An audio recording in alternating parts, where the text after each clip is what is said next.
Hi parents, I just wanted to show you something that's included on our Google Classroom very quickly that I think might be helpful for some of you. When you log into our Google Classroom, you'll want to click the Classwork tab at the top. And then you will see this tab right here, Helpful Information, right underneath it where it says Extra Websites and Resources. If you click on that, click on the attachment. I have compiled a list, and this is completely optional. It's not something you have to do, but I know some people were looking for more resources or more things to do with their kids while you're at home. If you finish work early or if you just need that little extra something, there's a whole list of cool things to do with your kids while you're at home. Some of them are things we've already done, like the lunch doodles, the animal safaris. Those are happening every day, as far as I know, at least every weekday. There are some read alouds, listening to astronauts read from space, celebrity read alouds, author read alouds, where kids authors read their books out loud online. There's Book Flicks from Scholastic, which is a great resource. It's normally something you need to pay for. Right now it's free.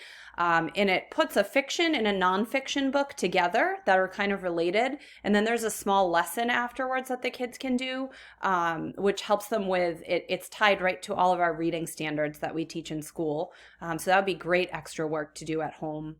Our Scholastic News magazines, the Scholastic Company is doing a Learn at Home.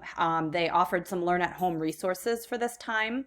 And there's classroom magazines, there's books, videos, activities. Most of them are online, so that's something you might want to check out. Prodigy Math. This is a website that we use, an app that we use in the classroom on our iPads. It does not teach lessons like MobyMax does, but it's great extra math practice. So if your kids want to hop onto Prodigy to play, that's great extra practice. They do have their own logins and passwords. Most of them know them from school, but if they forget, just go ahead and ask me, and I'm happy to provide that for you. ST Math is a new app I learned about. I was actually about to start it in school with the kids, but now we're at home. So that might be something you want to check out. If you click on this link, you need to log in with your child's email address from school and then their password, the uppercase F, frogs33 exclamation mark password.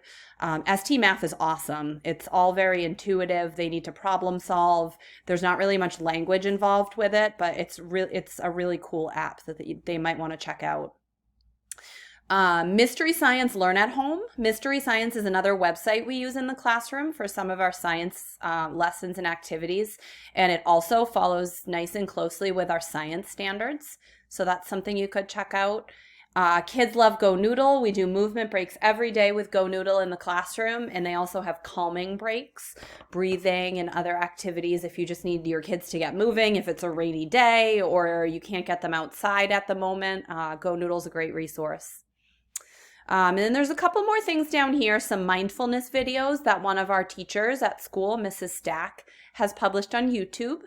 And then some lists of activities to do during school closures, in addition to just some suggestions from me of things that you could do with your kids that would tie into what we're learning at school. So I hope this is helpful. Like I said, it's in no way mandatory, but something you might want to check out if you are looking for extra resources. Thanks so much, guys. Talk to you soon.